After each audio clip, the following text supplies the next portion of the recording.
안녕하세요. 네, 안녕하세요. 네, 반갑습니다. 혹시 간단하게 자기소개 가능하실까요? 현재 소방공무원으로서 일하고 있는 이제 평범한 사람 중 한 명입니다. 반갑습니다. 혹시 소방공무원에 입사하시게 된 이유 여쭤볼 수 있을까요? 네, 제가 소방공무원을 좀 선택하게 된 이유는 좀 직업에 있어서 좀 개인적인 자부심을 갖고 싶었던 부분도 있었고, 그 외적인 부분으로는 또 소방공무원 직업 특성상 본인이 시험을 친 관할에서만 일을 하기 때문에 크게 순환 근무를 하지 않는다는 점도 있고, 이제 교대 근무 패턴이 3조 1교대 패턴으로 돌아가기 때문에 좀 힘든 부분도 있지만 시간이 많다는 좀 장점이 있어가지고 자기 개발이나 취미 생활을 즐기면서 좀 미래에 대해서 많은 생각을 하고 여러 가지를 도전해볼 수 있다는 점에서 큰 메리트를 느껴서 소방공무원으로서 일하고 있습니다. 경찰 공무원 대신에 그 소방공무원을 선택하셨던 이유도 있을까요? 네, 제가 기존에 소방공무원을 준비하기 전에 이제 전기공학을 전공하면서 이제 전기 분야에서 일을 했던 경험이 있는데, 이제 전기도 소방처럼 큰 틀로 봤을 때 안전관리라는 큰 틀 안에 있기 때문에 이제 유사 경력으로서 좀 그 직무를 어느 정도 살릴 수 있는 부분도 있었고, 나중에 노후에 퇴직을 하고 났을 때도 이제 경찰보다는 소방 분야는 좀 기술적인 부분으로서 여러 자격증들도 있기 때문에 그런 부분에서 좀 메리트를 느껴서 경찰보다는 소방을 좀 선택했던 것 같습니다. 그 필기시험을 어떻게 준비하셨는지 여쭤볼 수 있을까요? 네. 제가 소방공무원을 준비하기 위해서 먼저 우선적으로 필기를 준비해야 되는데, 저는 아무런 정보 없이 일단 맨땅에 헤딩하는 식으로 준비를 했기 때문에 우선 학원을 찾아서 학원을 먼저 가게 됐었습니다. 근데 약간 학원에서 진행하는 프로그램보다 뭐 유명한 좀 인강을 들으면서 다들 공부를 하길래, 저도 학원에서 이제 큰 비용을 써서 공부를 하기보다는 나도 유명한 인강을 들으면서 개인적인 시간을 좀 더 효율적으로 활용해서 공부를 하면 좋겠다 싶어서 이제 인강을 통해서 뭐 나름의 계획을 짜고 이렇게 공부를 했던 것 같습니다. 좀 엉덩이를 오래 붙이고 있는 게 좀 중요하다 생각해서 좀 그런 부분에서 많은 노력을 기울였던 것 같습니다.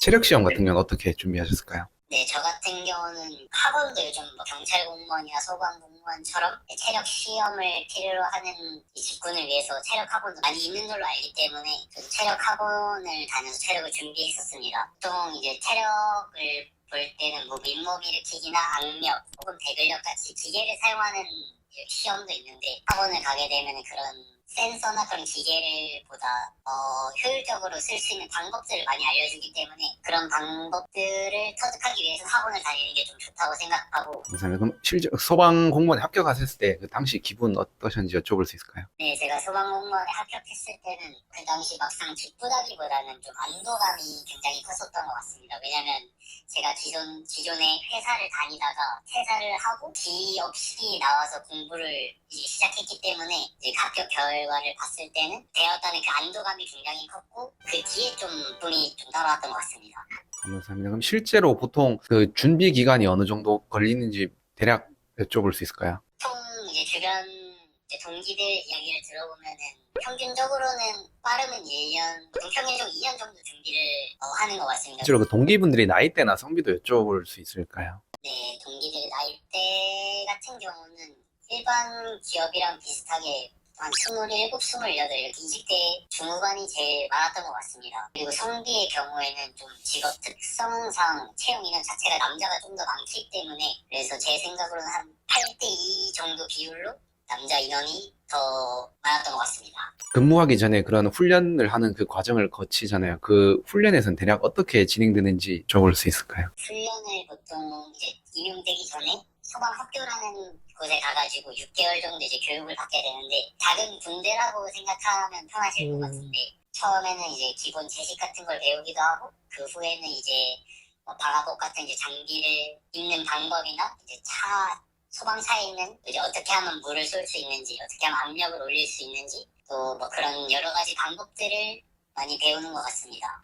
그럼 혹시 그 소방공무원의 장점도 여쭤볼 수 있을까요? 제가 생각하는 소방공무원의 장점은, 물론 아직 제가 일을 한 지 반년이 채 안 돼가지고 뭐 많은 큰 장단점을 뭐 많이 느끼지 못했지만, 제가 지금 현재까지로서 느낀 거는 대부분 처음에 교대 근무로 무조건 업무를 시작하기 때문에 이제 일반 공무원 분들보다는 이제 시간이나 좀 금전적인 면에서 여유가 조금 더 있다는 게 아무래도 가장 큰 장점이지 않을까 생각합니다. 혹시 반대로 단점도 여쭤볼 수 있을까요? 네, 반면에 단점으로는 또 이것도 직업 특성상 아무래도 위험한 현장에 노출될 가능성이 좀 크기 때문에 항상 위험에 노출되어 있다는 그 생각만으로도 좀 스트레스를 받는 게 아마 또 큰 단점 중 하나이지 않을까. 혹시 그럼 한 달에 이게 세금을 떼고 얼마를 받는지 여쭤볼 수 있을까요? 네, 이것도 아마 사람마다 다 다를 텐데, 또 저 같은 경우에는 기존에 이제 일을 했던 경험이 있어가지고 이제 유사 경력으로 호봉을 인정받아서 제 기준에서 말씀드리면은 전 평균적으로 이제 세금 떼고 교대 근무를 한다는 가정하에 한 320, 30, 이제 300만 원 초반대 이제 금액을 받는다고 생각하시면은 편할 것 같습니다. 그 소방공무원이 하는 일을 간단하게 여쭤볼 수 있을까요? 화재 진압, 구조, 구급, 화재 조사 등 여러 가지 이제 업무들이 있는데 보통 현장 대원분들의 경우 이제 현장에서 업무만 한다고 생각하는데 저도 막상 가보니까 이제 뭐 출동을 한다거나 훈련 시간 외에는 또 여러 가지 행정 업무들도 같이 이제 병행을 해서 함께 수행한다고 생각하면 좀 더 편할 것 같습니다. 소방공무원으로서 이제 근무하고 계신데 그 만족도는 100점 만점에 몇 점인지 알 수 있을까요? 전 제가 생각했을 때 소방공무원에 대한 만족도는 85점 정도 된다고 생각합니다. 이제 그 이유는 아무래도 앞서 말씀드렸듯이 제가 일을 시작한 지 오래되지 않았기 때문에 100점을 드리기에는 좀 문제가 있는 것 같고 얼마 안 한 것 치고는 직업 특성상 이제 얻을 수 있는 그런 자부심들도 있고 조직 내에서 다양한 분야에서 본인이 원하는 직무를 또 도전해서 큰 전문성을 키워서 자신의 가치를 또 키워나갈 수 있다는 점이 또 큰 메리트로 느껴져서 근무한 기간 치고는 85점이 전 굉장히 큰 점수라고 생각해서 85점을 매기게 되었습니다. 감사합니다. 그러면은 그 취준생이나 혹은 이제 소방을 준비하시는 분들에게 해주고 싶은 말씀이 있을까요? 저도 공기업 취준을 해서 공기업을 다녀보기도 하고 현재는 또 소방 공무원이 되고자 또 이제 됨으로써 많이 느낀 점이 정말 그 하고자 하는 게 있다면 뭐 진짜 1년, 2년 그 시간을 아깝게 생각하지 말고 정말 그 순간만큼은 이 하고자 하는 일을 위해서 온전히 몰두한다면 그 취업이라는 목표를 달성하는 데 큰 도움이 되지 않을까 좀 조심스럽게 말씀드리고 싶습니다. 그리고 또 추가적으로 꼭 취업만이 인생에서 이뤄야 할 목표가 다가 아니기 때문에 저는 개인적으로 꼭 이 기업에 가야 한다, 이 회사에 취업해야 한다라는 그 생각이 좀 갇히지 말고 어디 가서든 그 자기 자신을 좀 더 업그레이드 시키는 데 집중했으면 좋지 않을까라는 생각을 많이 해봅니다. 감사합니다. 이렇게 또 바쁘신 와중에 이렇게 시간 내주셔서 좋은 말씀 해주셔서 정말 감사합니다. 아닙니다. 감사합니다. 많은 분들에게 도움이 되었으면 좋겠습니다. 안녕히 계세요. 네, 안녕히 계세요.